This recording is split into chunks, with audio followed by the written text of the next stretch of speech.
sa isang lungsod na nababalot ng lihim at kasinungalingan. Mula sa mga may gawa nito, Mag-ingat ka sa mga anino sa iyong pananaw. Gabi nga Abril 9, 2018.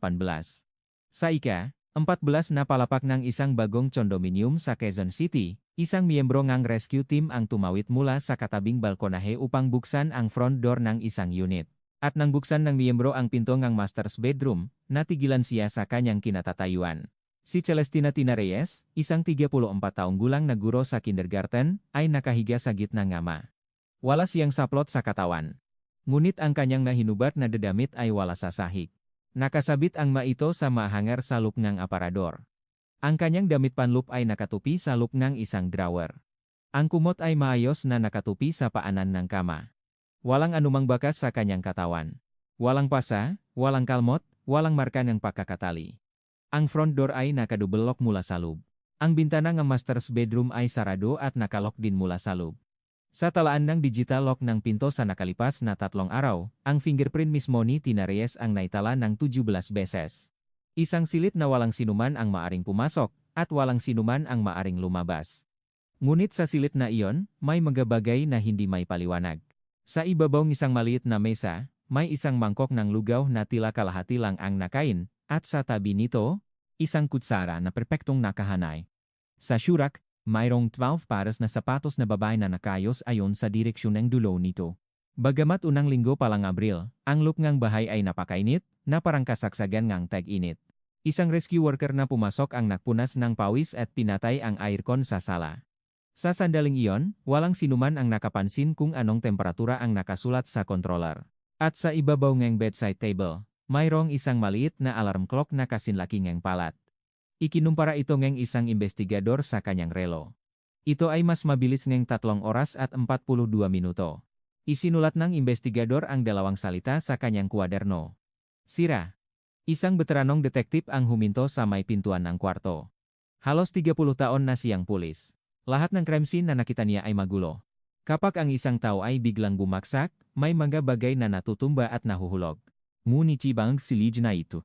Tila ito izang quarto na inihanda para sa izang photoshoot. Lumabas ang resulta ng autopsy. Ang sanginga kamatayan ay respiratoria heste dahil sa gamot. Ang marka ng iniksyon ay nasa kanang siko, isa lang, at napakaliit na halos hindi mo makikita ang pagkakaiba sa isang marka ng pakuhangang dugo sa ospital. Ang tinatayang oras ng kamatayan ay sa pagitan ng 5:00 at 7:00 hapon ng araw na iyon. Sinuri ng investigation team ang 2 oras na iyon. At pagkatapos, lahat sila ay sumuko na. Makalipas ang ilang araw, may lumabas sa media. May ibang lalaki di umano si Tina Reyes. Sa bawat headline ng balita, may 5 salitang nakadikit. Natakpuang hubad. Sa makomento, libu-libong beses na inulit ang mga salitang kasalanan niya. Ang kwento na sa loob ng 10 taon ay nagturo siya sa mga batang hindi makarinig kung paano magsalita gamit ang kanilang mga kamay ay hindi lumabas sa kahit anong balita. Tinanggal ng kindergarten ang kanyang larawan mula sa orihinal na kopya ng kanilang graduasyon album. Sa isang kaso sa hukuman, ang moralidad ng ina ay kinuwestiyon batay sa imoralidad ng anak, at ang ina ay hinimatay sa korte at isinakay sa isang ambulansya. Naalala ng ina ang huling tawag ng kanyang anak, 3 araw bago ito mamatay. Nay, natatakot po ako. Dahil walang recording, ang pahayag na iyon ay hindi man lang naisama sa mga reference material. Ang kaso ay inuri bilang unsolved. 3 kahon ng ebidensya ang inilagay sa isang istante sa bodega sa basement. At sa loob ng 6 na taon, walang sinuman ang nagbukas ng kahong iyon. Taksibol ng 2024. Isang detektif na 3 taon pa lang sa serbisyo ang nagbukas ng kahong iyon matapos ang 6 na taon. Sa loob ng isang plastic bag, ang orasan ay tumatakbo pa rin. 6 na taon itong hindi napalitan ng baterya. Nagtanong ang titsip sa manufacturer. Dumating ang sagot. Ang modelong iyon ay hindi kailanman opisyal na inilabas sa Pilipinas. At mayroon itong maliit na chip sa loob. Lahat ng pagbabago, kung sino at kailan ito ginalaw, ay nakatala bawat segundo. Nagtanong ang detektif. Nandiyan pa ba ang record mula 6 na taon na ang nakalipas? Sumagot ang researcher. Kung hindi namatay ang baterya, nandiyan lahat. Ang 6 na taon na huminto ay nagsimulang gumalaw muli. Sa umaga nang lumabas ang resulta ng forensics, binuklat ng detektif ang huling pahina ng ulat. Abril 2018, 12:47, 23 na mapon. Ang nakasulat sa log ay hindi pagbabago ang oras. Ang orasan na sa loob ng 6 na taon ay tinawag ngang lahat na sira, ang pagkakaiba ng 3 oras at 42 minuto hindi iyon isang error. Ano nga ba ang nangyari sa loob ng silid na nakalok mula sa loob? Bakit may nagabala panghubaran siya at pagkatapos ay sabit ang nadamit sa aparador? Bakit nakabukas ang heater sa isang bahay noong unang linggong Abril? At anong nga ba ang itinuturo NG orasan sa loob NG 6 na taon? Nagsimula ang kaso. 7:20 ng gabi noong Abril 9, 2018. Sa pasilyo ng Ika-14 na palapag ng isang bagong kondominium sa Quezon City, 3 babae ang nakatayo. Lahat sila ay mga magulang mula sa kindergarten. Hindi kasi lumabas ang kanilang homeroom teacher sa oras ng uyan. Maghapon silang tumawag ngunit paulit-ulit lang na naririnig ang anunsyong naka-off ang cellphone. Si Ma'am Tina Reyes, sa loob ng 10 taong serbisyo, ay hindi kailanman umabsen ng walang paalam. Kaya naman, ang mga magulang mismo ang nagpunta sa kanyang bahay. 8 beses nilang pinindot ang doorbell. Walang anumang tunog. Idinikit ngang isang magulang ang kanyang tainga sa pinto, ngunit tahimik sa loob. Dumating ang building administrator na si Ginoong Valdez, dala ang master key. Isinaksak niya ito at pinihit, ngunit hindi gumalaw ang pinto. Sinubukan niyang kalugin ang doorknob ng ilang beses bago umatras. Nakadubelok mula sa loob, sabi niya habang umiiling. Agad na kinuha ngang isang magulang ang kanyang cellphone at tumawag sa 911. Ang dalawa pa ay pabalik-balik sa dulo ng pasilyo. Sa may fire exit. Lumipas ang 30 minuto. Dumating ang rescue team. Walang paraan upang buksan ang front door. Sa huli, dumaan ang mamiyembro sa katabing balkonahe. Maya-maya, may narinig na tunog ang pag-alis ng lock at bumukas ang pinto. Nang bumukas ito, ang unang ikinagulat ng mga taong nasa pasilyo ay hindi ang amoy o tunog. Ang bahay ay labis na malinis. Ang sala ay tila katatapos lang linisin. Ang mga unan sa sofa ay nakaayos ng mayos. At ang remote control ay nasa gitna mismo ng mesa. Sa hapagkainan, may isang mangkok ng lugaw. Kalahati na lang ang laman, at ang kutsara ay eksaktong nakahanay sa tabi nito. Bukas ang pintong Shurek, kung saan 12 pares ng sapatos ng babay ang nakaayos sa isang linya. Ang loob ng bahay ay napakainit. Kahit na unang linggo pa lang ng Abril. Isang rescue worker ang nakpunas ng pawis sa nu at lumapit sa pader ng sala. Doon nakakabit ang kontrol ng aircon. Inabot ng miyembro ang kamay at pinindot ang power button. Namatay ang display. Sa sandaling iyon, walang sinuman ang nakapansin kung anong numero ang nakasulat doon.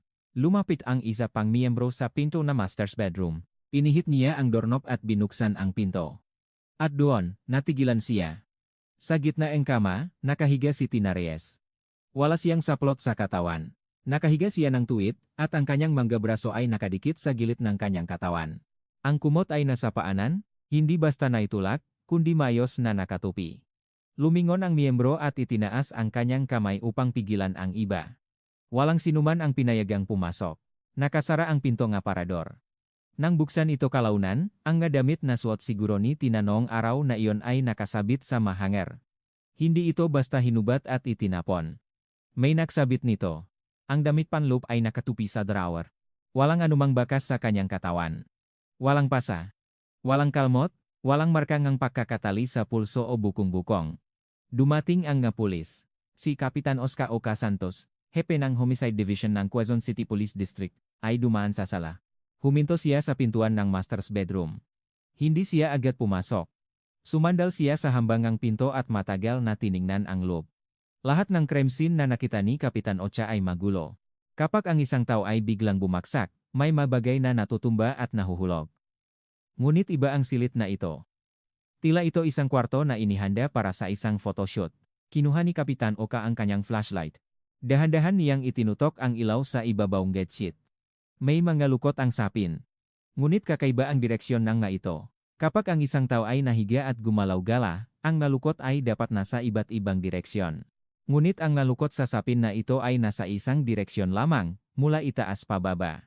Na para bang may humagot dito gamit ang palat. Kinuha ni Kapitan Ocha ang kanyang kwaderno at may sinulat. Ang tala na iyon ay hindi kailanman naisama sa opisyal na ulat. Sa habing iyon, ang isipan ng lahat na pulis na pumasok sa silid na iyon ay naksimulang tumakbo sa isang direksyon. Dahil sa katotohanan ng isang babay ang natakpuang patay na walang damit, at ang nahinubat na damit ay nakasabit sa aparador. Nangangahulugan ito na ang taong pumasok sa silid ay sapat na malapit sa biktima para hubaran siya, at may sapat na kapanatagan ng loop para isabit muli ang mga damit. Kinuha ang isang investigador ang thermometer at sinukat ang temperatura sa loob. 21 degrees Celsius ang lumabas. Isinulat niya ang numero sa kanyang kwaderno. Hindi naitala kahit saan na ang numerong iyon ay kinuha 30 minuto matapos patay ng rescue team ang pampainit. Sinuri ang bintana, nakalok ito mula sa loob. Ang bintana sa balkonahe ay walang anumang pinsala maliban sa mga markang iniwan ng rescue team. Kinuha rin ang talaan gu digital lockbook pinto. Lumabas ang talaan ng pagpasok sa nakalipas na 3 araw. Puro fingerprint ni Tina Reyes ang nakarehistro. 17 beses. Isang tao lang. Sinuri rin ang CCTV sa ika-14 na palapak. Nakatutok ang kamera sa harap ng elevator at sa pasukan ng fire exit. Ngunit ang pinto ang ngunit ni Tina ay natatakpan ang isang haligi. Isang blind spot. Ang problemang ito ay 2 beses nang nabanggit sa pulong ng Homeowners Association, ngunit hindi naasikaso dahil sa kakulangan ng pondo. Tiningnan ng investigador ang bedside table. May isang malit na travel alarm clock. Kumuha siya ng isang larawan. At ikinumpara ang oras sa kanyang relo. Mas mabilis ito ng 3 oras at 42 minuto. Maikli niyang isinulat sa kwaderno. Sira. Walang sinuman sa silid na iyon ang nagbigay halaga sa orasan. 10:40 gabi. Bumukas ang pinto ng elevator at isang lalaki ang tumakbong lumabas. Siya si Dr. Ricardo Ricky De Leon, ang asawa ni Tina. Kagagaling lang niya sa isang conference sa Cebu. Nang makarating si Ricky sa harap ng kanilang unit, bigla siyang napaluhod. 2 pulis ang tumakbo at inalalayan siya. Walang salitang lumabas sa bibig ni Ricky. Nanginginig lang ang kanyang mabalikat. Lumapit si Kapitan Ocha. Ang damit ni Ricky ay plansado pa. Sa kanyang pulso, nakasabit pa ang ideng ng conference. Inalalayan ni Kapitan Ocha si Ricky na tumayo. Hinawakan niya ang pulso nito. Isang natural na kilos para tulungan siya. Sa sandaling iyon, may naramdaman ang dulo ng daliri ni Kapitan Ocha. Ang pulso. Halos 30 taon na siyang pulis. Alam niya kung ano ang pulso ng isang lalaking nawalan ng asawa. Ngunit ang pulso ni Ricky ay labis na kalmado. Binitawan ni Kapitan Ocha ang kanyang kamay. At sandaling tiningnan ang sariling palat. Walang isinulat si Kapitan Ocha. Ang pagdudahan ang isang nagdadalamhating kapamilya ay isang occupational hazard lamang, sabi niya sa sarili. Inalalayan si Ricky ng pulis na umupo sa tabi niyang pader. Tinabunan niya ang kanyang mukha ang 2 kamay. Sa dulo ang pasilyo, ang 3 magulang ay nakatayo pa rin, hindi makawi. Lumipas ang 4 na araw. Umagaeng Abril 13. Dumating sa QCPD headquarters ang resulta ng autopsy. Ang sanhingang kamatayan ni Tina ay respiratory arrest dahil sa gamot. Ang sangkap na nakita sa kanyang katawan ay isang uri ng aesthetic na karaniwang ginagamit sa mga operating room. Ang tanong ay kung paano ito napunta sa loob ng kanyang katawan. Isang marka lang iniksyon ang nakita. Sa loob ng kanang siko. Ngunit napakaliit ng marka. Halos hindi makita ang pagkakaiba sa marka ng pakuhang dugo sa ospital. Iyon mismo ang isinulat ng mediko legal sa kanyang ulat. Hindi matukoy kung marka ba ito ang iniksyon o pakuha ang dugo. Ang sumunod na item ay ang tinatayang oras ang kamatayan. Sa pagitan ng 5:00 at 7:00 ang Abril 9. Iyon ang isinulat ng mediko legal. Kapag namatay ang isang tao, lumalamig ang katawan. Sa pamamagitan ng pagsukat kung gaano ito kalamig, maring makalkula kung kailan siya namatay. Ngunit may isang bagay na kailangan sa kalkulasyong iyon. Ang temperatura ng silid. Ang numerong natanggap ng mediko legal ay ang numerong isinulat ng investigador. Ang katotohanan na ang numerong iyon ay kinuha 30 minuto matapos patayin ng rescue team ang pampainit ay wala sa anumang dokumento. Ang totoong temperatura ng silid kung saan namatay si Tina ay lampas 26 degrees Celsius. Sa isang mainit na silid, mas mabagal lumamig ang katawan. Kaya naman, mukha itong hindi pa gaanong malamig, at ang kalkulasyon ay nagpapakita na mas huli siyang namatay. Isang pagkakaibang 5 degree. Ang pagkakaibang iyon ang nag-atras ang oras ang kamatayan ni Tina ng 4 na oras. At sa loop ng atras na 2 oras na iyon, nandun si Ricky. Ipinakita ni Kapitan Ocha ang video na nakuha niya mula sa convention center sa Cebu. Namatay ang ilaw sa conference room. Lumabas sa screen ang isang hall sa ikatlong palapak.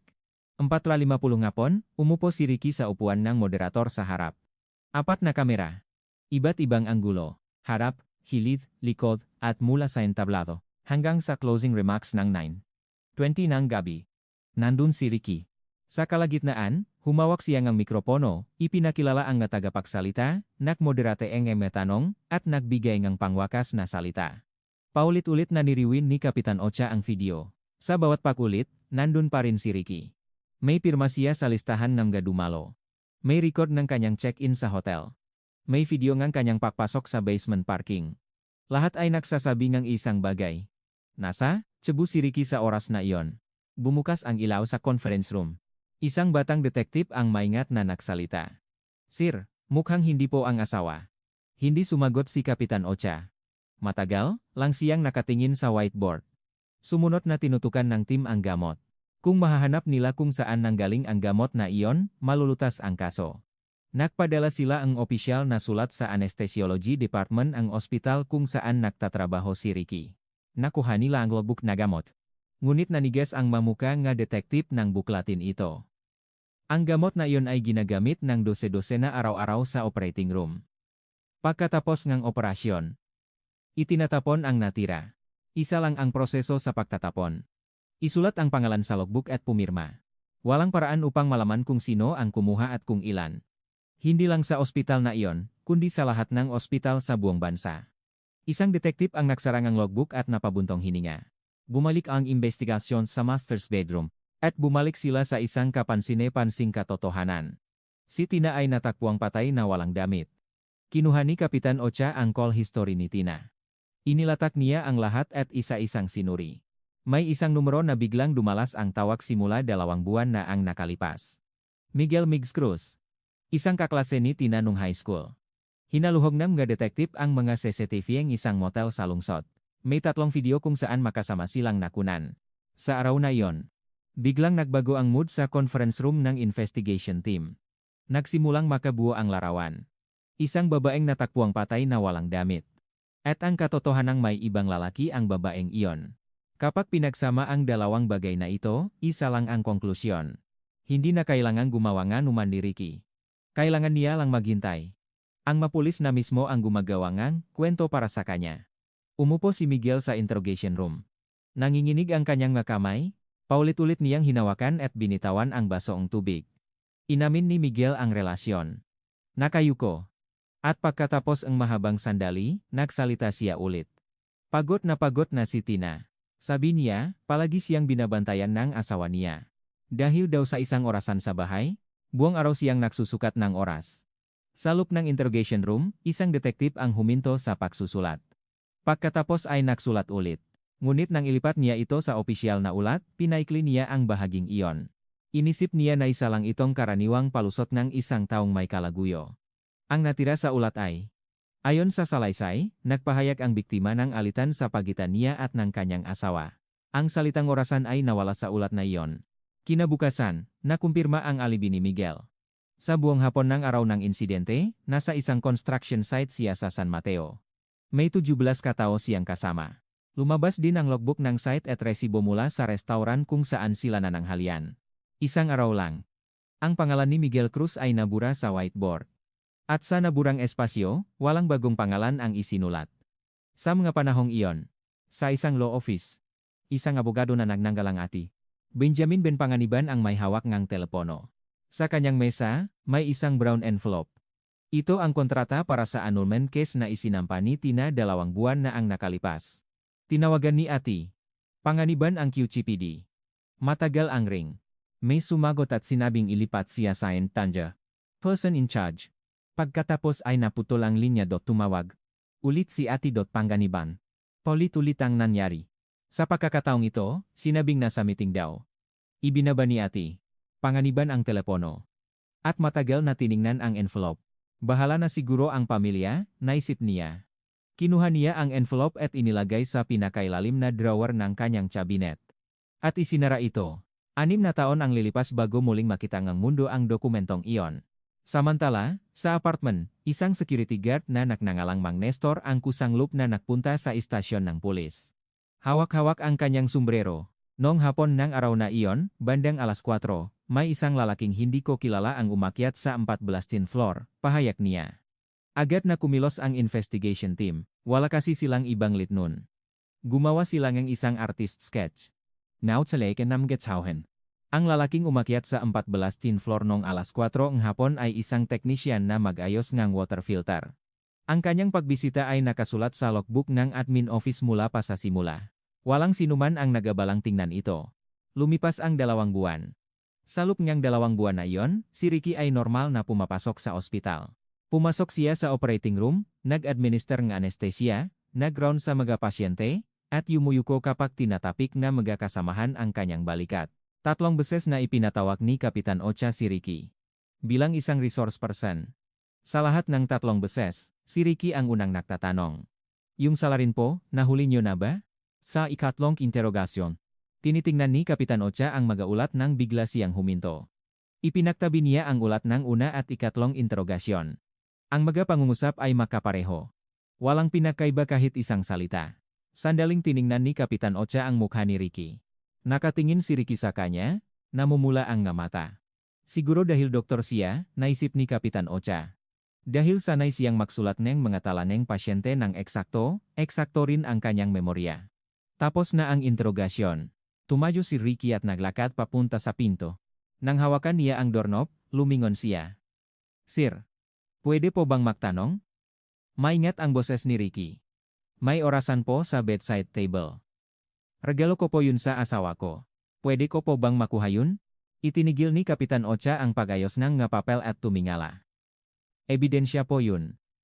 Hindi pa pwede. Tumango si Ricky. At binuksan ang pinto at lumabas. Nakalimutan ni Kapitan Ocha ang pag-usap na iyon sa loob ng 6 na taon. Oktubre 2019. 1 taon at kalahati na ang nakalipas mula nang mangyari ang insidente.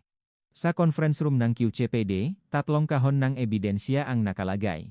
Sa labas, nakasulat sa itim na marker.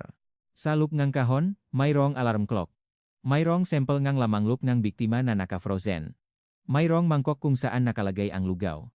At 400 na larawan mula sa crime scene. Isang detektip ang nagtape at nagsarang ang kahon. Dala-dala ang ito, bumaba siya sa hagdanan patungo sa basement. Ang bodega ng ebidensya ay nasa basement. Maalinsangan tuwing tag-araw at nagyelo tuwing taglamig. Walang anumang kagamitan para kontrolin ang temperatura. May mga bakas na amak sa mga pader. Inilagay ng detektip ang magahon sa isang istante na may markang Che, 14. Sa tabi ng istante, may nakasabit na logbook.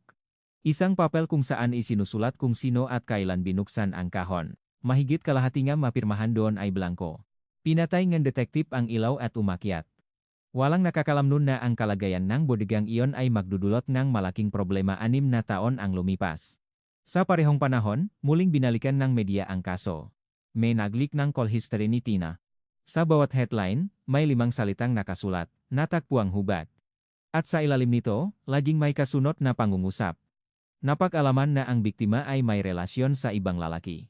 Nagsimulang umulang ng komento. Sa isang araw, mahigit 1,000. Kasalanan niya. Libu-libong beses na inulit ang mga salitang iyon. Kung ano ang ginawa ni Tina sa loob ng 10 taon ay wala sa anumang balita. Ang kwento na siya ay isang taong nagturo sa mga batang hindi makarinig kung paano magsalita gamit ang kanilang mga kamay ay hindi naisulat kahit isang linya. Ang 10 taong buhay ng isang tao ay nabura ng isang hubat na damit sa loob lang ang 3 araw. Nagkaroon din ng reklamo sa kindergarten. Ilang magulang ang nagpunta sa opisina ng prinsipal. Makalipas ang ilang araw, binuksan ng prinsipal ang orihinal na file ng graduation album. At binura ang larawan ni Tina. Binura rin siya sa mga group picture. Isang kasamahang guro, si Geng, Marisa Villanueva, ang pumasok sa opisina NG prinsipal. Ma'am, hindi po ito tama. Ano po ba ang kasalanan ni Ma'am Tina? Nanginginig ang boses ni Marisa. Hindi inalis ng prinsipal ang tingin sa mga dokumento. Marisa, kailangan din nating mabuhay. Matagal na nakatayo si Marisa. At noong taglamig ng taong iyon, nagsumite siyang kanyang resignation. Mahigit 10 taon siyang nagtrabaho doon. Ang ina ni Tina, si Aling Emilia, ay nagsimulang umalis ng bahay tuwing umaga. Sumasakay siya ng bus at bumababa sa tapat ng kindergarten kung saan nagtrabaho ang kanyang anak. At umupo sa isang bench. Wala siyang ginagawa. Nakaupo lang. Pagsapit ng 8:30 ng umaga. Dumarating ang nga bata. Ilan sa kanila ay nakilala si Aling Emilia. Mga batang hindi makarinig. Tumayo sila sa harap ni Aling Emilia at iginalaw ang kanilang mga kamay. Ito ang pagbati na itinuro ni Tina. Hindi alam ni Aling Emilia ang ibig sabihin ng mga senyas na iyon. Ngunit sa bawat pagkakataon, nadudurog siya. Nanginginig ang kanyang nabalikat habang nakaupo sa bench. Nagpunta si Aling Emilia sa istasyon ng pulis noong taglamig ng taong iyon. Tumawag po ang anak ko 3 araw bago siya mamatay. Sabi niya, "Nay, natatakot po ako," sabi ni Aling Emilia sa harap ng detektif. "Inisip ko lang na baka nagaway sila ang asawa niya kaya binalewala ko." Iyon na po pala ang huli. Kinuhang detektif ang pahayag ni Aling Emilia. At nagtanong, "Ginang, may recording po ba kayong tawag na yon?" Umiling si Aling Emilia. Ibinaba ang detektif ang kanyang ballpen. Kung walang recording, alaala lang iyon ng ina. Ang pahayag na iyon ay hindi man lang naisama sa reference material. Mula noon, hindi na bumalik si Aling Emilia sa istasyon ng pulis. Sa parehong panahon, isang parangal ang idinaos sa auditorium ng ospital kung saan nagtatrabaho si Ricky. Umakyat si Ricky sa entablado at tumanggap ng plaque, isang academic award. Nagpalakpakan ang tao. Makalipas ang isang buwan, lumabas ang newsletter ng ospital. Nasa cover ang larawan ni Ricky. Ang pamagat, ang doktor na nananatiling matatag para sa mga pasyente sa kabilangang pagkawalang asawa. Idinikit ang newsletter na iyon sa bulletin board sa lobby ng ospital. Isang buwan itong nanatili ron. At taon-taon, tuwing Abril 9, nagpo-post si Ricky sa internal bulletin board ng ospital. Isang maikling mensahe. Tungkol sa pagdating ng paboritong panahon ng kanyang asawa. Tungkol sa kung paano hindi pa rin siya sanay na mabuhay nang wala ito. Kinukuha ng kasamahan ang screenshot ng post at ibinabahagi sa isa't isa. May mga nurse na napapaluha habang binabasa ito. Sa loob ng 6 na taon, ang nagprotekta kay Ricky ay hindi ang video mula sa conference sa Cebu, kundi ang manapost na ginagawa niya tuwing Abril 9. Ang lalaking iyon ay hindi gumawang alibi. Itinanim niya ang kanyang kawalang sala sa isipan ng tao. Marso 2021. Isang klinika ang nagbukas sa Scout area ng Quezon City. Isang pain management clinic na may panggalan ni Dr. Ricardo De Leon. Sa araw ng pagbubukas, mahigit 20 korona ng bulaklak ang nakahilera. Dumating ang lahat ng kanyang kasamahan mula sa dating ospital. Suot ang kanyang puting coat, nakipagkamay si Ricky sa matao. Ilan lang ang nakakalam kung saan nanggaling ang perang ginamit niya para buksan ang klinika. May isang commercial building sa Cubao. Ang orihinal na may-ari ay si Tina Reyes. 8 buwan matapos mamatay si Tina, ang gusali ay nailipat sa pangalan ni Ricky. Ibinenta ni Ricky ang gusali. Ang perang iyon ang naging pondo niya para sa klinika. Nang isinasagawa ang proseso ang paglilipat ng ari-arian, tumayo si Aling Emilia sa korte. Iginiit niya na bahagi ng ari-arian ng kanyang anak ay dapat mapunta sa panig niya. Tumayo ang abogado ni Ricky, at nagsumait ng isang tumpok ng dokumento sa hukom. Your Honor, nung panahon ng kanyang kamatayan, ang namatay ay may relasyon sa ibang lalaki habang kasal pa. Inihahanda na nga po niya ang isang annulment case. Hindi po ba kahinahinala na walang alam ang panig ng pamilya tungkol dito? Namutla ang muka ni Aling Emilia na nakaupo sa audience. Nagbuklat pa ang isang pahina ang abogado. Ang aming paninindigan ay kung tunay na nag-aalala, ang panigenge pamilya sa namatay, imposible na hindi nila alam ang kanyang sitwasyon. Sinubukang tumayo ni Aling Emilia ngunit bigla siyang bumagsak. Nagbulungan ang tao sa audience. Bumagsak si Aling Emilia. Isang ambulansya ang huminto sa harap ng korte. Isinampa si Aling Emilia sa isang stretcher. Ang isang inang nawalan ng anak ay kinuwestiyon ang moralidad sa korte batay sa imoralidad ng sarili niyang anak. Kalaunan. Nalaman kung saan nanggaling ang mga dokumentong iyon. Sa opisina ni Ati Ben Panganiban. Tumawak ang panik ni Ricky. Nagtatanong kung totoo bang kinuha ni Tina ang kanilang opisina para sa isang annulment case. Gumawa si Ati Panganiban ang kopya ng kontrata at ipinasa ito. At pagkatapos, binitawan na niya ang kaso. Ngunit hindi niya itinapon ang orihinal. Iniwan niya ito sa pinakailalim na drawer ng kanyang cabinet. Disyembre ng taong iyon. Isang kasal ang idinaos sa isang hotel sa Quezon City. Ang lalaking ikakasal ay si Ricky. Ang babae ay isang nurse na 12 taon ang bata sa kanya. Hinawakan ni Ricky ang mikropono. May 200 bisita. Mamumuhay po ako para sa aming dalawa, sabi ni Ricky at yumuko. Nagpalakpakan ang tao. Ilang bisita ang nakpunas ngang luha. Sa oras na iyon, nasa columbarium si Aling Emilia. Pinupunasan niya ng tuyong basahan ang salamin ng nitso ang kanyang anak. Sa loop, naroon ang larawan ni Tina. Sa tabi nito, may isa pang larawan. Isang group picture ni tinakasama ang kanyang nga estudyante. Ito ang inilagay ni Aling Emilia kapalit ng orasan na hindi ibinalik ng nga pulis. Matapos punasan, umatras si Aling Emilia. At matagal na nakatayo. 2020. Nag-resign ang security guard na si Mang Nestor. Sabi niya, uwi na siya sa probinsya. Nagkaroon ng usap-usapan sa mga staff ng admin office. Bigla raw nakapara si Mang Nestor. Kumalat ang usapan nang hindi alam kung sino ang nagsimula. Walang sinumang nagsulat nito. Noong taong iyon, na-promote si Kapitan Ocha. Inilipat siya sa ibang istasyon. Sa araw kanyang pag-alis, dala-dala niya ang isang kahon ng nagamit nang bigla siyang huminto. Ibinaba niya ang kahon sa pasilyo. Bumaba si Kapitan Ocha sa basement. Binuksan niya ang pinto ng bodega ng ebidensya. Tumayo siya sa harap ng istante Che, 14, nandun pa rin ang 3 kahon. Inabot ni Kapitan Ocha ang kamay. Bago pa man dumampi ang kanyang kamay sa kahon, huminto siya. At ibinaba ang kamay. Matagal siyang nakatayo ron. Walang nagawa. Pinatay ni Kapitan Ocha ang ilaw at umakyat. Sa sumunod na 5 taon, walang sinumang nagbukas ang kahong iyon. Abril 2024. 6 na taon na ang nakalipas mula nang mangyari ang insidente. Sa ikatlong palapag ng PNP National Headquarters, may isang malit na silid sa isang sulok. May nakasulat na cold case unit. Isang silid na may 4 na mesa. Si Detective Marco Aguilar ay inilipat sa silid na iyon 2 buwan na ang nakalipas. 3 taon pa lang siyang pulis. Ang trabaho ni Marco ay mag-ayos ng nga listahan. Binubuksan niya ang nga file nga hindi nalutas na kaso at gumagawang nga summary. Walang nagutos sa kanya. Iyon lang ang trabahong kayang gawin ng isang baguhan sa silid na iyon. Sa araw na iyon, ang file na binuksan ni Marco ay ang kaso ni Tina Reyes. Binuksan niya ang folder ng mga larawan. May 400 na larawan. 2 araw niyang tiningnan ang nga ito. Paulit-ulit niyang pinalaki at pinaliit ang bawat isa. Sa kanyang mesa na rin siya nananghalian. Huminto ang tingin ni Marco sa larawan ng bedside table. May isang maliit na alarm clock. Hinaluhok niya ang kopya ng talaang investigasyon.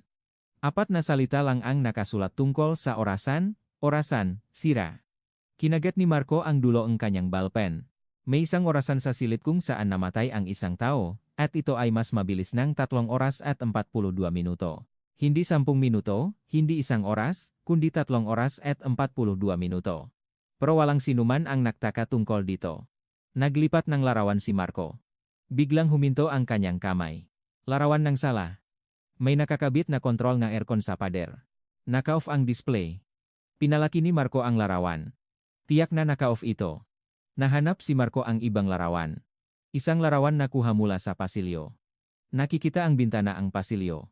May namumong tubig sa salamin. Kondensasyon. Itinulak ni Marco ang kanyang upuan paatras. Kung may kondensasyon sa bintana ng pasilyo sa gabi ng unang linggo ng Abril, ibig sabihin, malamig sa labas at mainit sa loob. Ngunit ang pampainit sa bahay na iyon ay naka-off. Binuksan muli ni Marco ang ulat ng autopsy. Temperatura ng crime scene. Tinatayang oras ng kamatayan, 5:00 hanggang 7:00 ng hapon. Matagal na tiningnan ni Marco ang screen. At kinuha ang telepono. Ang unang tawag ay sa Bureau of Fire Protection. Hiniling niya na hanapin ang rescue worker na pumasok sa crime scene 6 na taon na ang nakalipas. Inabot ng 1 linggo. Ang miyembro na iyon ay nalipat na sa ibang rehiyon. Nagmaneho si Marco papunta roon. Ang miyembro ay nasa 40s na. Inabot ni Marco ang isang larawan. Larawan ng sala. Matagal itong tiningnan ng miyembro.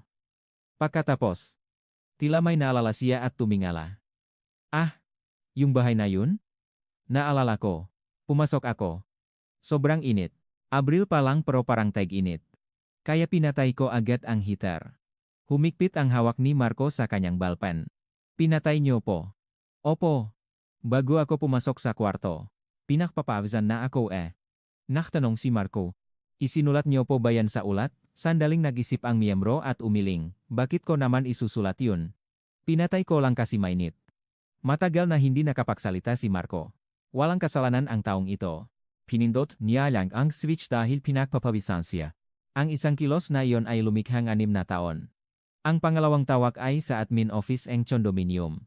Humiling siyang datos ang paggamit ng kuryente para sa bawat unit 6 na taon na ang nakalipas. Sinabi nga admin na wala na. Ngunit hindi sumuko si Marco. Direkta siyang tumawag sa power company. May backup data na natira sa kanilang server. Abril 9, 2018, Unit 1403. Orasing pagsimulang paggamit ng pampainit. Uhdeksan. Nolaning umaga. Oras ng pagtatapos. 7:50 ng gabi. 10 oras at 50 minuto na tuloy. Tuloy na paggamit. 7:50 ng gabi. Anong oras yon? Iyon ang oras na pinatay ng rescue worker ang heater. Ipinrint ni Marco ang numerong iyon at inilagay sa kanyang mesa. At nagsimula siyang makalkula. Unang linggong Abril, isang silid ng apartmen na may pampainit na tumakbo ng mahigit 10 oras. Ang temperatura ay lampas 26 degrees Celsius. Ang numerong natanggap ng medisyo legal ay 21 degrees. 5 degree. Sa ibabaw ng 5 degree na iyon nakatayo ang 6 na taon. Humiling si Marco ang muling pakalkula mula sa PNP Forensic Group. Hindi ito nangangailangan ng bagong teknolohiya. Kailangan lang palitan ang maling numero ng tamang numero. Makalipas ang 3 linggo, dumating ang resulta. Binuksan ni Marco ang envelope, may isang linya sa dokumento. Tinatayang oras ng kamatayan. Sa pagitan ng 1. 20 gram hapon at 2. 40 gram hapon ng Abril 9, 2018.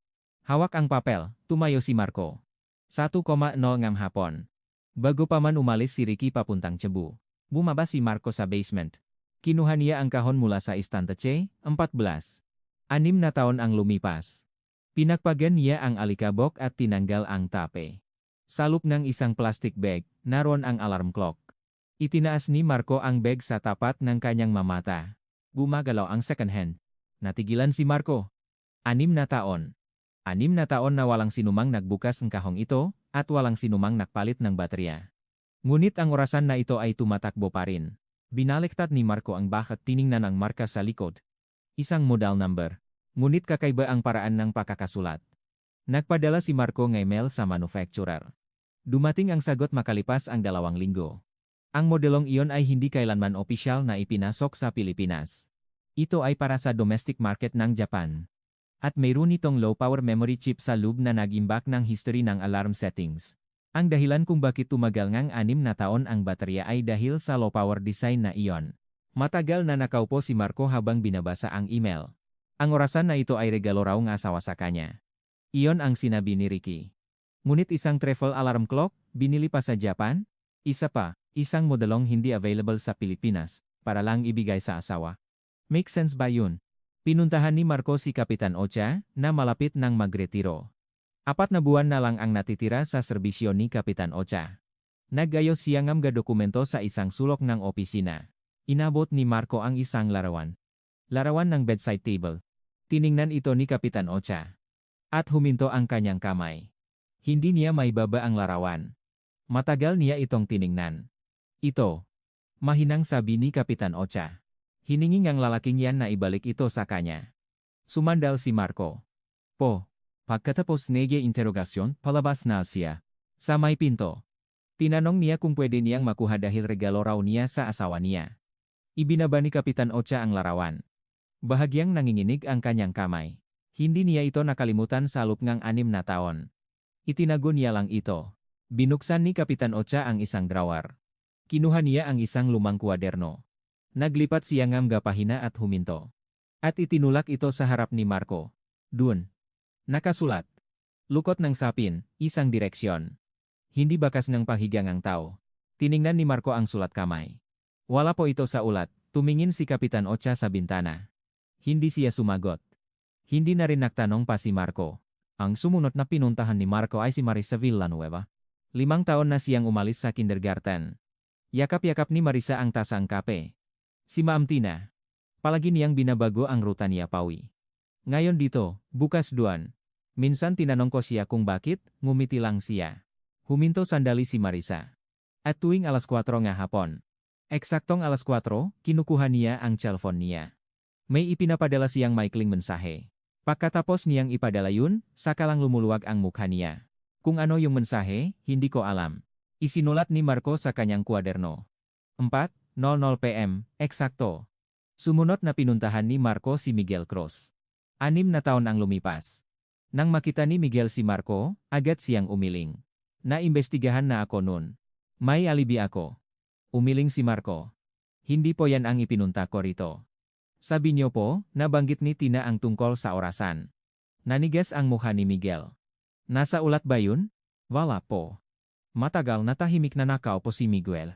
Pagkatapos ay nagsalita. Sabi niya, dahil sa isang orasan sa bahay, buong araw siyang nagsusukat ng oras. Sinabi ko yan sa pulis nun. Sigurado ako.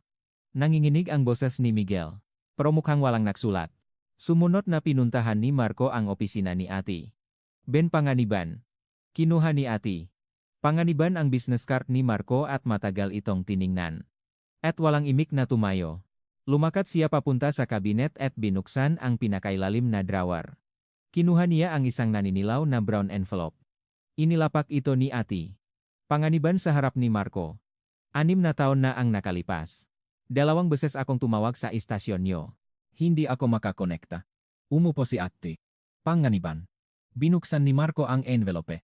Ito ang kontrata para sa annulment case na ipinagawa ni Tina 2 buwan bago ang insidente. Sa ilalim ng Property Division, nakasulat ang commercial building sa Cubao. Nilipat ni Marco sa susunod na pahina. Ang dahilan ng paghahay ng kaso. Dun, may 8 salitang nakasulat. Patuloy na pagbabantay at pagkontrol. Dinama ni Marco ang nasalita gamit ang dulo ng kanyang daliri. Ang nag-iisang reklamo na iniwan ni Tina. 6 na taon na nasa ilalim ng cabinet. Bumalik si Marco sa opisina. Gabi na. Tumayo siya sa harap ng whiteboard. Blanko ito. Kinuha ni Marco ang marker. At pagkatapos ng 6 na taon, isinulat niya muli ang pangalang iyon, Ricardo de Leon, unang linggo ng Hunyo.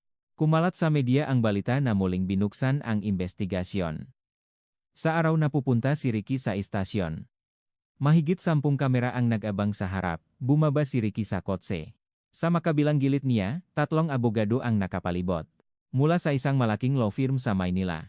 Inilahat ng reporter ang kanilang mikropono. Huminto si Ricky. Sandali siyang yumuko. At nang tumingala siya, namumula ang kanyang mata. Ang asawa ko po ay namatay 6 na taon na ang nakalipas, basak ang boses ni Ricky. Pero ngayon, ako na asawa niya ang pinagdududahan niyo? 2 beses niyong pinapatay ang asawa ko. Pinunasan ni Ricky ang kanyang mamata gamit ang likod ang kanyang palat. Sunod-sunod ang flash ng kamera. Ang eksenang, iyon ay lumabas sa mga balita sa gabing iyon. Mula noon, nagsimulang gumalaw ang opinyon ng publiko. Ang unang atake ay sa datos NG Pampainit. Nagsumite NG opinyon ang abogado. Alam ba nila kung gaano kalaki ang margin of error ng metro ng power company 6 na taon na ang nakalipas? Kung isa sa alang-alang ang error na iyon, maaring magiba ang temperatura ng silit. Iyon ang kanilang argumento. Ang pangalawang atake ay sa orasan. Nakuhang nga abogado ang kopyang logbook ng ebidensya. At nakahanap sila ng 2 lugar na walang pirma. Mapapatunayan ba ng pulisya kung kaninong mga kamay ang dumaan sa orasan na ito sa loob ng 6 na taon? Kung hindi mapatunayan, hindi ito ebidensya kundi basura lang mula sa bodega. Iyon ang argumento ng law firm. Ang ikatlong atake ang pinakamasakit. Pumasok ang maabogado sa bodega nga ebidensya at kumuha ng larawan. Ang pader na may amag, ang blankong logbook, ang basement na walang kahit isang thermometer. Ang malarawang iyon ay pinakalat sa media. Lumabas ang balita. Pulisya. Pinabayaan ang ebidensya sa loob ng 6 na taon sa bodegang punong amak. Nayanig ang buong PNP. Ang kasong pagpatay ay wala ng statute of limitations. Ibig sabihin, hindi dahil lumipas ang panahon ay hindi na mahuhuli ang salarin. Ngunit ang kawalan ng statute of limitations at ang kakayahang isampa ito sa korte ay 2 makaibang bagay. 2 beses na tinanggihan ng piskal ang hiling para sa warrant of arrest. Ipinatawag ng piskal si Marco. Dahil lang sa kalkulasyon ng temperatura, arestuhin mo ang isang tao, kapag inilabas NG abogado ang hisyu NG error sa metro, tapos na ang kaso. Hindi nakapagsalita si Marco. Nagsumiteng ang isang opinyon ang panik ni Ricky. Isang expert opinion mula sa isang forensic specialist. Ang nagsulat ay si Profesor Armando Salcedo. Si Salcedo ay dating guro ni Ricky sa universidad. Ang nilalaman ng opinyon. Ang paraan ng muling pakalkula ng oras ng kamatayan gamit ang isang postmortem algorithm ay may mababang kredibilidad. Hindi ito sapat na basehan para baliktarin ang sukat na direktang kinuha sa crime scene 6 na taon na ang nakalipas. Hindi huminto roon si Salcedo. Naklatala siya na isang artikulo sa isang academic journal. Isinulat niya ang parehong nilalaman sa lengguaheng pang-akademya. 3 linggo matapos may latala ang artikulo, may pumasok na para sa bank account ng laboratorio ni Salcedo. sa ilalim ng pangalang research grant. Ang nagpadala ay ang klinika ni Ricky. Walang sinuman ang nag-imbestiga sa depositong iyon nun. Malamang sinabi ni Salcedo sa sarili, nakatanggap akong pera pagkatapos kong isulat ang opinyon. Mahalaga raw ang pagkakasunod-sunod. Kung natanggap mo ang pera bago isulat, suhol iyon. Pero kung pagkatapos, paninindigan iyon. Ang 3 linggong iyon ang paraan ni Salcedo para lokohin ang sarili. Ang direksyon ng media ay tuluyang bumaliktad. Nagbago ang ma-headline. Pilit na muling pagbubukas ang kaso, detektif na uhaw sa promosyon. Si Marco ay sumailalim sa investigasyon ng internal affairs. Nagtanong ang investigador. Detektif, nanakot ka bang resource person? Hindi po. Kung gayon, bakit may ganitong reklamo? Hindi sumagot si Marco. Ang budget para sa cold case unit ay inilipat sa susunod na kwartar. Sa madaling salita, itinigil ito. Sa panahong iyon, nagpakita si Ricky sa pasilyo ng apartment kung saan nakatira si Aling Emilia. Binuksan ni Aling Emilia ang pinto. Nakatayo ron si Ricky. May hawak na envelope. Nay. Yumuko si Ricky. Alam ko pong nahirapan kayo dahil sa akin. Ito po, kahit hindi kalakihan, sana po tanggapin nyo. Natigilan si Aling Emilia. Inabot ni Ricky ang envelope. Nay, wala po akong ginawang masama. Nakikita po kami ni Tina mula sa langit. Sa kabilang dulong pasilyo, may ilang kapitbahay na lumabas. Pinapanot nila ang eksena. Nanginginig ang kamay ni Aling Emilia. Hindi niya may sara ang pinto. Hindi niya matanggap ang envelope. Nakatayo lang siya. Inilapak ni Ricky ang envelope sa sahig sa labas ng pinto. At muling yumuko. Lumingon si Ricky at naglakad papunta sa elevator. Isang kapitbahay ang umismit. Ang bait-bait ng manugang niya, pero siya. Nakatayo pa rin si Aling Emilia, hawak ang pinto. Ang envelope ay nasa sahig pa rin. Ang eksenang iyon ay nakunan ng CCTV ng apartment. Sa panahong iyon, isang tawag ang natanggap ng opisina ni Marco. Isang doktor na nagngangalang Dr. Jose Joy Ramos. 6 na taon na ang nakalipas, kasama siya ni Ricky sa conference sa Cebu. Nakita sila sa isang coffee shop. Paulit-ulit na pinaglaruan ni Dr. Ramos ang kanyang tasa. 10 minuto ang lumipas bago siya nagsalita. Hindi ko po alam kung dapat kong sabihin to pero. Lumingon-lingon si Dr. Ramos. Noong araw na yon, sa kalagitnaan ng conference, matagal pong nawala si Sir Ricky. Mahigit 1 oras yata. Kinuha ni Marco ang kanyang ballpen. Sigurado po kayo? Hindi po ako sigurado, pero, blanco po yung upuan ng moderator. Kaya ako na po ang nagabot ng mga materyales. Huminto sandali si Dr. Ramos. Pagkatapos, tila may naalala siya at tumingala. Ay! At saka, baka wala lang to pero. Itinuro ni Dr. Ramos ang tabing ng kanyang hita. Natumba po kasi yung bag ni si Ricky. May gumulong po palabas, isang maliit na bote ng gamot na ginagamit sa ospital. Pinulot ko po at ibinigay sa kanya. Itinigil ni Marco ang pagsusulat. Sa loob po ng conference hall? Opo. Nokta ka rin po ako noon pero. Ano naman ang kakaiba sa isang anesthesiologist na may dalang gamot, di ba? Isinulat ni Marco ang sinabi nito sa kanyang kwaderno. Sa gabing iyon, gumawa si Marco ang isang opisyal na salaysay. At kinabukasan, isinumite niya ito sa piskalya. Sa unang pagkakataon, nagkaroon ng lamat ang 6 na taong perpektong alibi. Nagsimula ang diskusyon sa loob ng piskalya tungkol sa muling paghiling ng waran. Sa gabing iyon, pinatay ni Marco ang ilaw sa opisina. Sa unang pagkakataon sa loob ng 6 na taon, isinara niya ang file ng kaso at umuwi. Ngunit makalipas ang 3 araw, may dumating na dokumento mula sa panig ni Ricky. Isang pagsusuri ng 4 na video mula sa conference, bawat frame ay sinuri. Ipinagawa nila ito sa isang profesional na kumpanya. Dun. Nakasulat. 4:50 PM. Umupo. 6:22 PM, tumayo papuntang banyo. 6:33 PM, bumalik sa upuan. 11 minuto. Hanggang 9:20 PM, walang ibang paalis. Hindi huminto ron ang law firm. Gumawa sila ng isang table na nagpapakita na mula 4:50 PM hanggang 9:20 PM, walang sandali na nawala si Ricky sa paningin ng kamera, na may tala bawat segundo. 12 pahina ang table. Iwinagayway na abogado ang table na iyon sa harap ng mga reporter. May mas perpekto pa bang alibi kaysa rito? Kung gaano kaperpekto ang table na iyon, at kung ano ang magiging kahulugan nito kalaunan, walang sinuman ang nakakalam nun. Inatras ng piskalya ang desisyon.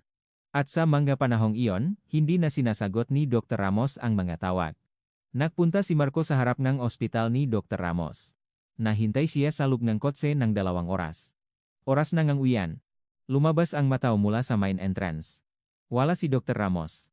Umikot si Marco sa likod ng gusali, may likurang pinto. Wala ang kotse ni Dr. Ramos sa parking. Nakalabas na pala siya. Biyernes ang linggong iyon. Binuksan ni Marco ang website ng klinika ni Ricky sa kanyang opisina. Isang nakasanayan na niyang gawin. Nagbago ang section ng Our Doctors. May nadagdag na isang larawan. Isang lalaking nakangiti at nakasuot ng puting coat. Nakasulat ang kanyang pangalan sa ilalim. Dr. Jose Ramos. Lumipas ang ilang araw. Martes ng 3 linggo ng Hunyo. Isang kotse ang pumasok sa gate ng PNP headquarters. Bumaba si Dr. Ramos. May kasama si yang abogado. Nakita siya ni Marco sa pasilyo.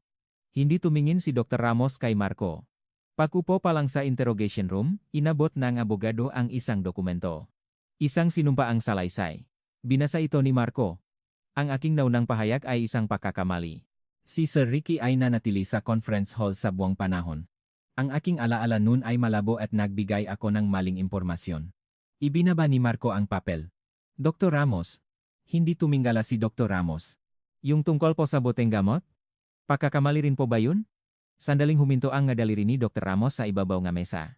Ngunit gumalaw ulit. Hindi ko na po matandaan. Taining nan NG abogado sa tabi niya ang kanyang relo. Mukhang sapat na yan. Tumayo si Dr. Ramos. 15 minuto lang.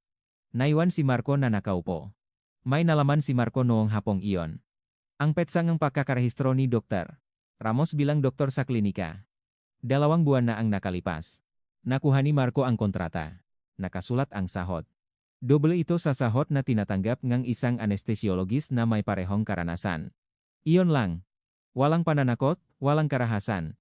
Isang kontrata lang ang kinailangan. Dumating sa piskalya ang balitang ang pagbawi ng salaysay. Tuluyang ibinasura ang piskalya ang hiling para sawaran. At kinabukasan, nagsampa ang abogado ni Ricky ng reklamo sa Commission on Human Rights. Ang nilalaman.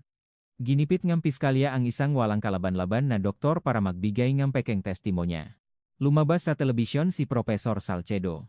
Isang lokal na public affairs program. Nakaupo si Salcedo na nakasuit. 30 taon na po ako sa larangang ito. Inayos ni Salcedo ang kanyang salamin. Ang pag-aresto sa isang tao gamit ang isang computer-generated recalculation ay hindi na siyensya. Estudyante ko po siya, pero bukod dun, hindi ito tama. 3 araw matapos ipalabas ang programang iyon, muling ipinatawag si Marco sa Internal Affairs. Sa pagkakataong ito, pangalawang investigasyon na. 2 investigador ang nakaupo. Detective, sa puntong ito, buong organisasyon na ang napapahiya. Hindi sumagot si Marco.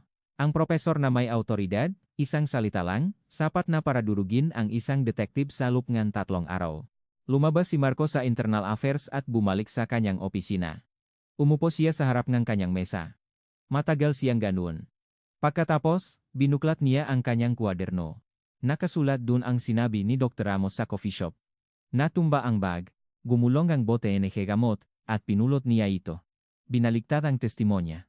Kapag binigyan ng pera, nagbabago ang sinasabi ng tao. Pero ang papel, hindi nagbabago ang sinasabi. Binuksan ni Marco ang computer. Tumawag siya sa convention center sa Cebu. Tinanong niya ang kumpanyang kinuha nila para sa waste disposal 6 na taon na ang nakalipas. Matagal na nahanap ang staff bago nagbigay ng isang pangalan. Kinabukasan, nagmaneho si Marco papuntang Cebu. Ang opisinang kumpanya ay nasa isang bodega sa labas ng siyudad. Lumabas ang may-ari para salubungin si Marco. Yung mula 6 na taon na ang nakalipas, bakit po? Ipinaliwanag ni Marco ang sitwasyon. Kinamot ng may-ari ang kanyang batok. Wala na po siguro yan sa system. Papel pa po kasi ang gamit namin noon.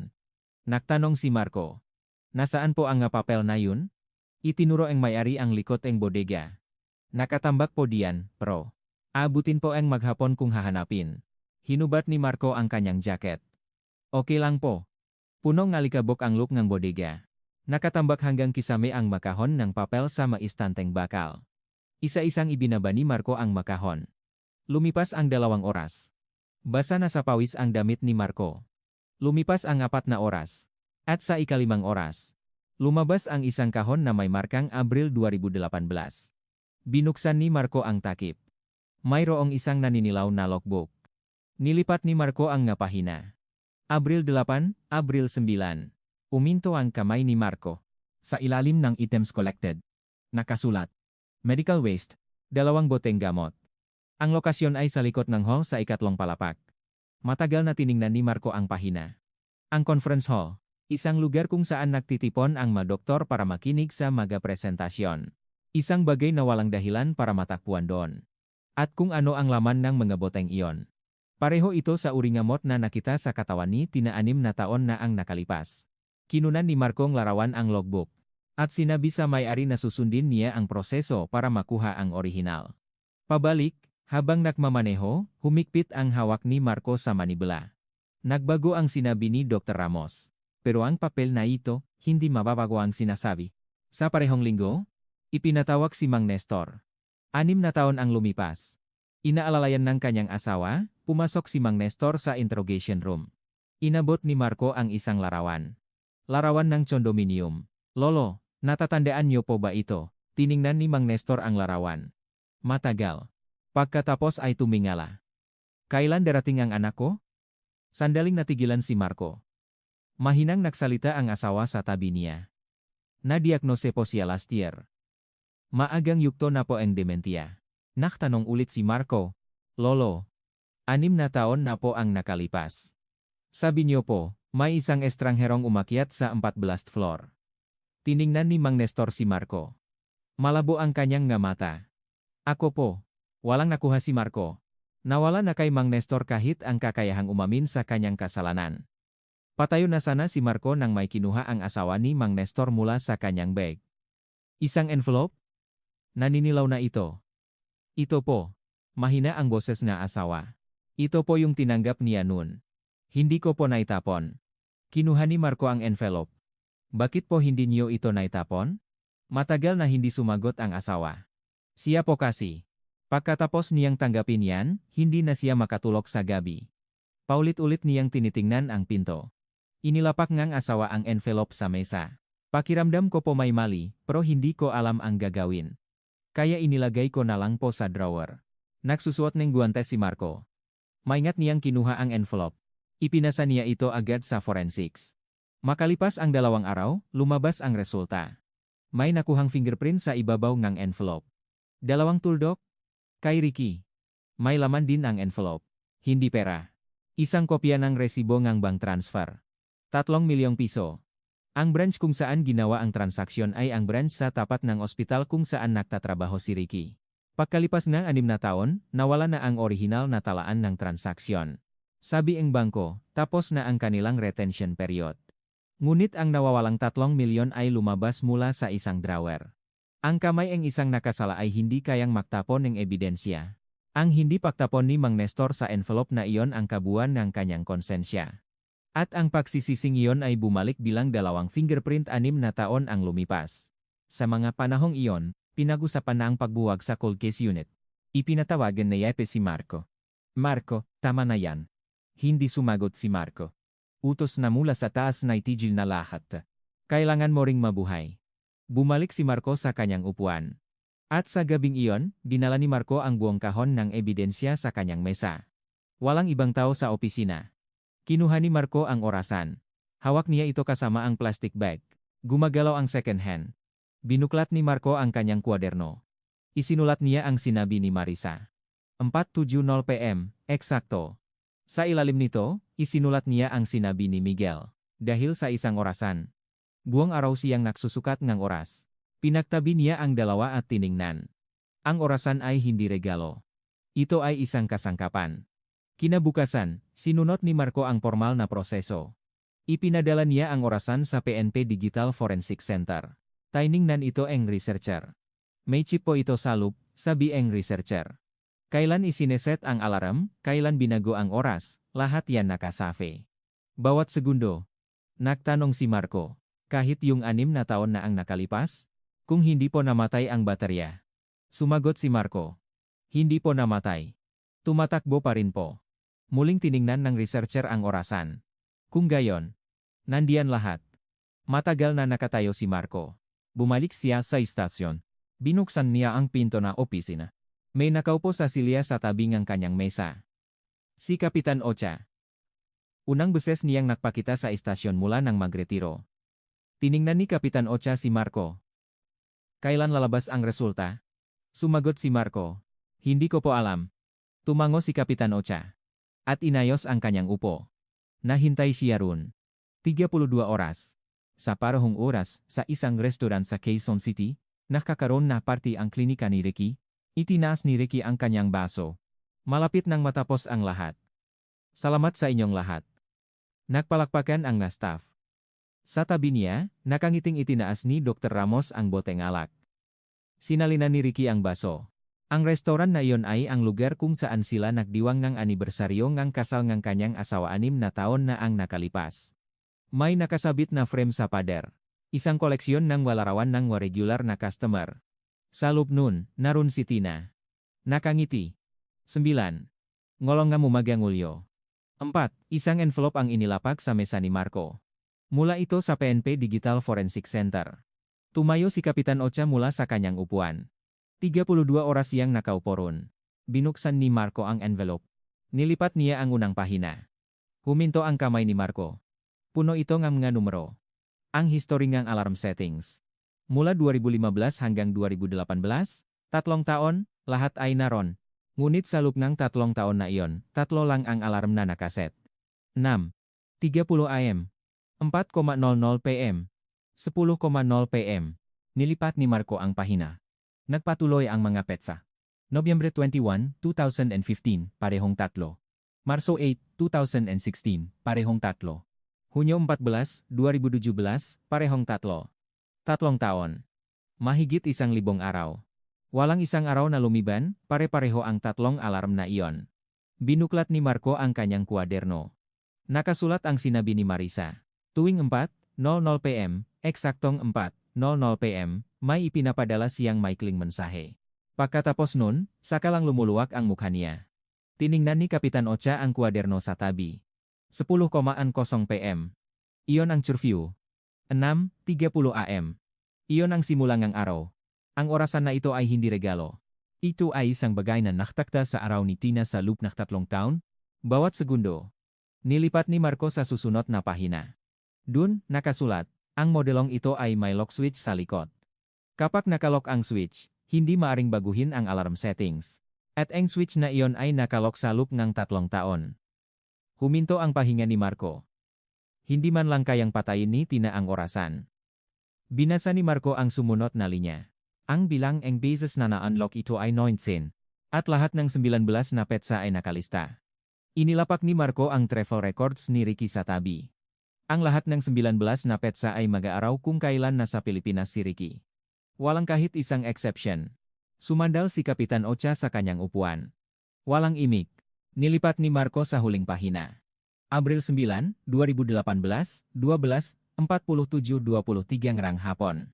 Binasa ni Marco ang linyang iyon. At binasa ulit. Ang nakasulat dun ay hindi pagbabago ng oras. Hindi rin pagbura ng alarm history. Deletion failed. Internal time error occurred. 3 hours 42 minutes off. Hawak ang papel. Tumayo si Marco. 6 na taon.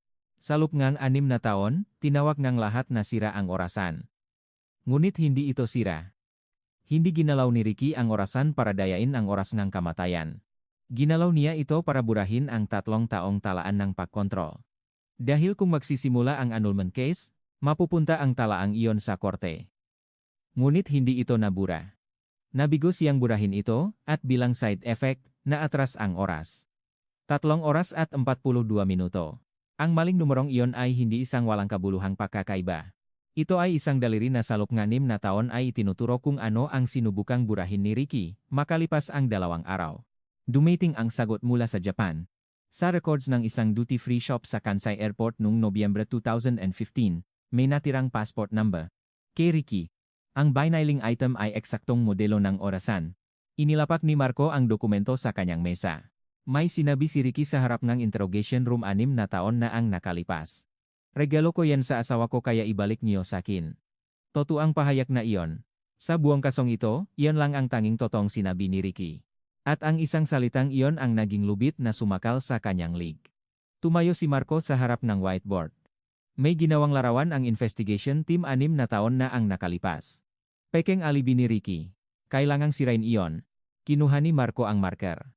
At binura ang larawan. Toto ang alibi. Talagang nasa Cebu si Ricky sa oras na iyon. Nakunan siya ng 4 na kamera at nakita ngang 200 katao. Hindi iyon ang problema. Ang problema ay kung bakit ang perpektong alibi na iyon ay eksaktong nakatutok sa pagitan ng 5,000 at 7,000 gabi, kinuha ni Marco ang table na isinumite ng law firm. Ang 1-2, pahinang table na may tala bawat segundo. Inilapak niya ito sa harap ni Kapitan Ocha. Kapitan, mahina ang boses ni Marco. Isang lalaking hindi alam kung kailan namatay ang asawa niya. Dinaman ni Marco ang table gamit ang dulo ng kanyang daliri. Bakit eksakto sa 2 oras na yon lang siya gumawa ang alibi na bawat segundo ay nakatala? Tiningnan ni Kapitan Ocha ang table. At matagal na hindi nagsalita.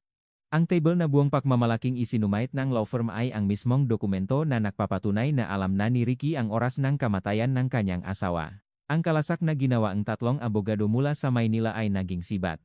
Itinuro ni Marco ang susunod. Para maging totoo ang oras ng gabi na tinututukan ni Ricky, may isang kondisyon, dapat 21 degrees ang temperatura ng crime scene. Ngunit sa araw na iyon, ang pampainit sa bahay ay bukas mula 9:00 ngam umaga. Unang linggo ng Abril. May nagpainit ng silit hanggang 26 degrees. Sa isang mainit na silit, mas mabagal lumamig ang bangkay. Kaya naman, mukha itong mas huli namatay kaysa sa totoong oras. Sino ang nakakalam niyan? Ang taong, natutunan kung paano makalkulang ang oras gamit ang bilis ng paglamig ng katawan. Isang doktor. Sumunod na kinuha ni Marco ang mangkok ng lugaw. Ang sample na naka-frozen 6 na taon na ang nakalipas ay naroon pa rin. Humiling siya ngang muling pagsusuri. Lumabas ang resulta makalipas ang 1 linggo. Walang nakitang laway ni Tina sa natirang lugaw sa mangkok. Wala ring bakas ng paggamit sa kutsara. Sumunod na hinaluhog ni Marco ang mga delivery records. Abril 9, 11:40 ng umaga, may pumasok na order sa isang lugawan. May hinamit na card para sa pagbabayad. Si Ricky mismo. Ibinaba ni Marco ang papel. Hindi kinain ni Tina ang lugaw na iyon. Ang kalahating mangkok, inilagay mismo ni Ricky para palabasin na may sakit ang kanyang asawa. Ang lalaki ring iyon ang lagay ng kutsara sa tabi ng mangkok. Kung gayon, bakit may nakitang parehong sangkap sa lamang loob niya? Dahil ipinakain sa kanya ang parehong pakain kasama ang gamot. Binuklat ni Marco ang huling dokumento. At hinarap ang tanong na sa loob ng 6 na taon ay walang sinumang nakasagot. Bakit siya hinubaran? Nagtanong si Marco sa forensics. Ano ang mangyayari kung mag-iniksyon sa ibabaw ng damit? Dumating ang sagot. Magiwan ito ang maliliit na pinsala sa hibla. Makikita raw sa ilalim ng mikroskopyo. Imposibleng hindi ito alam ng isang anesthesiologist. Kaya hinubaran niya ito. Nag-iniksyon. At isinabit muli ang damit sa aparador. Itinupi ang damit panloob sa drawer. Ngunit kalahati lang iyon. May isa pang kalahati. Binuklat muli ni Marco ang mangulat mula 6 na taon na ang nakalipas. Isang babaeng natakpuang patay na walang damit. At ang katotohanan may ibang lalaki. Kapag pinagsama ang dalawang ito, tiyak na titignan ng mapulis ang lalaking iyon. Hindi na kailangang gumawa ng anuman ni Ricky. Sa sandaling hinubaran niya ito, inilagay na niya si Miguel sa posisyon ng salarin. At tama ang kanyang kalkulasyon. 2 buwan na ginugol nga mapulis sa direksyong iyon. Sa bawat headline, nakasulat ang natagpuang hubad. Sa makomento, libu-libong beses na isinulat ang kasalanan niya. Tinanggal ng kindergarten ang kanyang larawan sa album. Sa korte, inimatay ang gina dahil sa imoralidad ng anak. 6 na taon. Habang pinapatay ngang mundo si Tina sa pangalawang pagkakataon sa loob ng 6 na taon, si Ricky ay nagpopos ng mensahe ng pag-alala tuwing Abril 9, isinara ni Marco ang dokumento. Nakatingin si Kapitan Ocha sa labas ng bintana. Nanginginig ang kanyang mabalikat. Madaling araw ng Hulyo, 11, 3 sasakyan ang huminto sa harap ng bahay ni Ricky. Pinindot ni Marco ang doorbell. Bumukas ang pinto. Nakatayo si Ricky. Nakapantulog. Inilabas ni Marco ang warrant. Tiningnan ito ni Ricky. At tiningnan ang mukha ni Marco. May pasyente po akong nakaskedule ngayon, sabi ni Ricky. Hinawakan ni Marco ang braso niya. May pasyente po akong nakaskedule ngayon. Paulit-ulit niyang sinabi habang kinalatkat palabas. Sa elevator, sa parking, at habang sumasakay sa kotse. Sa interrogation room, 12 oras na nanahimik si Ricky. Hindi rin siya uminom ng tubig. Inilapak ni Marco ang forensic report sa harap niya. Tiningnan ni Ricky ang papel. Matagal. At isang beses lang siyang nagsalita. Yung orasan. Garalgal ang boses ni Ricky. Hindi nyo itinapon. Hindi sumagot si Marco. Si Dr. Ramos ay bumigay sa loob ng 4 na araw. Nakuha ang kanyang mga mensahe. Ang utos ni Ricky na baguhin ang testimonya ay naroon pa rin. Tinakpan ni Dr. Ramos ang kanyang mukha sa interrogation room. Ang opinyon ni Profesor Salcedo ay tuluyang nawalan ng bigat sa korte. Ang research grant na pumasok 3 linggo matapos mailatala ang artikulo, ang pagkakasunod-sunod na iyon ay nabunyag. Binasa ng piskal ang detalye ng bank transfer sa korte. Nagbulungan ang mga tao. At ang 2 fingerprint mula sa envelope ni Mang Nestor. Ginamit ito para sa hiwalay na kaso ng obstruction of justice. Ang testimonya na sumunok sa 2 buwan 6 na taon na ang nakalipas ay bumalik bilang karagdagang sentensya. 10:00 umaga ng Marso 12, 2025. Sa isang korte sa Quezon City. Puno ang courtroom. Nakaupo si Ricky sa upuan ng akusado. Naka-uniformeng bilanggo. Sinimulang basahin ng hukom ang hatol. Sa pinakaw ng hilera, nakaupo si Aling Emilia. Ang kanyang makamay ay makadikit sa kanyang kandungan. Umalingaw-ngaw ang boses ng hukom. Ang akusado ay sa loob ng 3 taon na kinontrol ang araw-araw na buhayng biktima, at nang malapit nang mabunyag ang katotohanan ito dahil sa annulment case, planado niyang isinagawa ang krimen, nakatungo si Ricky. Upang iatras ang oras ng kamatayan, itinaas ng akusado ang temperatura ng silit at inihanda ang kanyang alibi ayon sa oras na iyon. Huminto sandali ang hukom. At binasa ang susunod na pangungusap. May isang partikular na aspeto na binibigyan ng mabigat na pagtingin ng hukumang ito. Natahimik ang korte. Pinabayaan ng akusado ang biktima sa isang estado ng kahubaran. Ito ay hindi lamang isang kilos upang itago ang ebidensya. Ito ay isang kalkulasyon upang ilihis ang direksyon ng investigasyon sa pribadong buhay ng biktima, at bilang resulta, ilibing ang dangal ng biktima at ang buhay ng kanyang manaulila. Nagsimulang manginig ang balikat ni Aling Emilia. Sa loob ng 6 na taon, alam ng akusado ang resulta ngunit nagpatuloy siyang gumanap bilang isang manugang sa harap ng pamilya. Nilipat ng hukom ang papel. Hatol.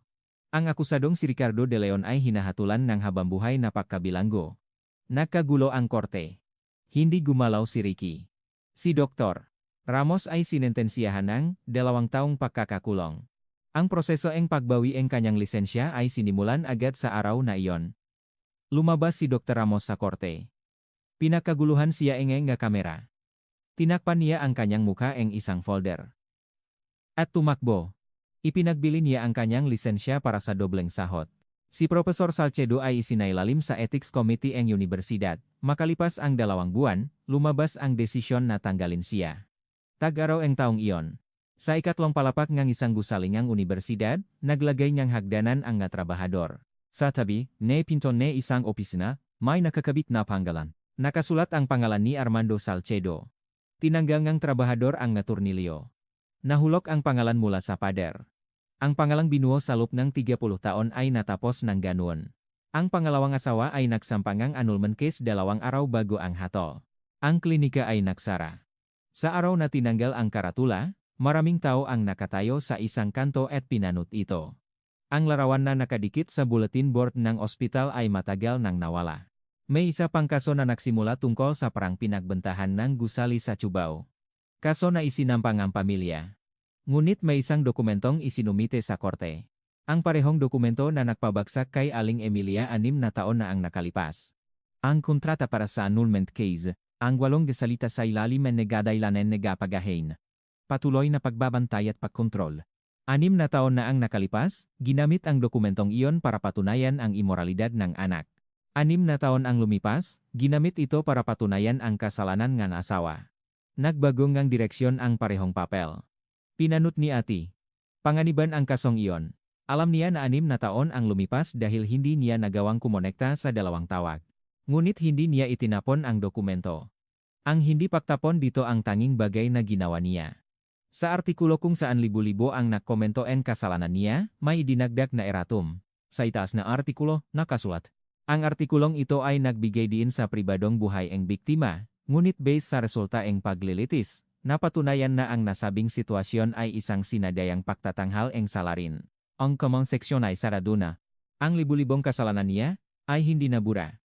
Kinabukasan matapos ang hatol. Dumating si Miguel sa kolumbarium. 6 na taon ang lumipas. Tumayo siya sa harap ng salamin. Sa larawan, nakangiti si Tina. Walang masabi si Miguel. 10 minuto. 10 minutong nakatayo bago tumalikod. Walang anumang binitawan si Miguel. Walang bulaklak, walang salita. Ang tanging ipinahintulot sa kanya ay 10 minuto. Nagpadala si Marisa ng isang request sa kindergarten. Naibalik ang nalarawang tinanggal sa orihinal na graduation album. Nagibago na ang giprinsipaw. Binasangang bagong prinsipal ang request at tumango. 6 na taon ang lumipas. Muling binuksan ang file at bumalik ang mga larawan sa kanilang lugar. Sa group picture. Ikatlong linya. Pangalawa mula sa kaliwa, nakangiti si Tina sa gitna ng mga bata. Nang maging pinal ang hatol, inilabas ang orasan mula sa ebidensya. Tumawag ang piskal sa pamilya. Dumating si Aling Emilia sa istasyon. Inabot ni Marco ang isang envelope. Tinanggap ito ni Aling Emilia gamit ang 2 kamay. At tahimik na umalis. Nagpunta si Aling Emilia sa kolumbarium. Binuksan niya ang salamin. Naroon ang larawan ng kanyang anak. Sa tabi nito, ang group picture kasama ang mga bata. Kinuha ni Aling Emilia ang orasan mula sa envelope. Gumagala ang second hand. Inilagay niya ito sa harap ng larawan. May oras na itinuturo ang orasan. Ang oras na mas mabilis ng 3 oras at 42 minuto. Tiningnan ito ni Aling Emilia. At inabot ang kamay. Bago pa man dumampi ang kanyang kamay sa orasan, ibinawi niya ito. At isinara ang salamin. Tagsibol ng taong iyon. May mga batang dumating sa kolumbarium, 11 sila. Mga batang kindergarten 6 na taon na ang nakalipas. Ngayon, mga high school student na, naka-uniforme. Tumayo sila ng makahanay sa harap ng salamin. At itinaas ang kanilang magkakamay. Nagsimula ang isang bata. Sumunod ang 10 pa. Gumalaw ang dulongang kanilang magdaliri. Isang salita na itinuro ni Tina. Guro. Ang 11 na kamay ay bumuong ang salitang iyon. Salop ng salamin, nakangiti si Tina. Taglamig ng taong iyon. Tumunog ang cellphone ni Marco. Si Kapitan Ocha. Sinagot ni Marco ang tawag. Matagal na walang tunog. Pagkatapos, nagsalita si Kapitan Ocha. Marco. Tumanda ang kanyang boses. Yung lalaking. Yun. Noong hiningi niya yung orasan sa harap ng interrogation room, uminto si Kapitan Ocha. Binalewala ko lang yung sinabi niya. Hindi sumagot si Marco, 6 na taon. Yung ina niya. Naputol ang boses ni Kapitan Ocha. Patawarin mo ako. Tumingin si Marco sa labas ng bintana. Umulan ng niyebe. Hanggang sa huli, walang sinabi si Marco. Hindi niya masabing okay lang, at hindi niya masabing bakit niya ginawa iyon. Naputol ang tawag. Noong taong iyon, ipinaayos ng PNP ang bodega ng ebidensya. Naglagay sila ng makagamitan para kontrolin ang temperatura at halumigmig. Sa istante C, 14, isang bagong logbook ang isinabit. At isang bagong probisyon ang idinagdag sa manual ng crime scene investigation, itala ang estado ng pampainit sa pagpasok sa crime scene, 1 linya. Dahil sa kawalan ng 1 linyang iyon, lumipas ang 6 na taon. Mayo. Unang pagkakataon na may bumisita kay Ricky mula nang maging pinal ang hatol. Sa isang visitation room ng kulungan. Sa kabilang panig ng salamin, nakaupo si Ricky. Naka-uniforme ng bilanggo. Maikli na ang kanyang buhok.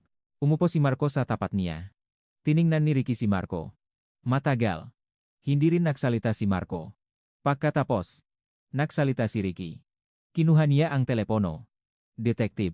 Kinuha ni Marco ang telepono. Nagtanong si Ricky. Yung orasan? Nakatitig ang mamata ni Ricky sa salamin. Hindi niyo itinapon. Tiningnan ni Marco ang muhang lalaki. Isang lalaking umarte sa loob ng 6 na taon. Isang lalaking nagpost ngang mensahe, ng pag-alala tuwing Abril 9, nag-abot ngang envelope sa harap ng kanyang biyenan, at umiyak sa harap ng mga reporter. Matapos masentensyahan ng habambuhay na pagkabilanggo, ang unang inalala niya, hindi ang kanyang asawa, kundi ang orasan. Ibinaba ni Marco ang telepono. At tumayo. Kinatok ni Ricky ang salamin. Hindi lumingon si Marco. Ang taong gumagawang perpektong krimen. Laging nakakalimutan ang pinakamaliit na bagay. Ang oras ay maaaring itulak ng kamay.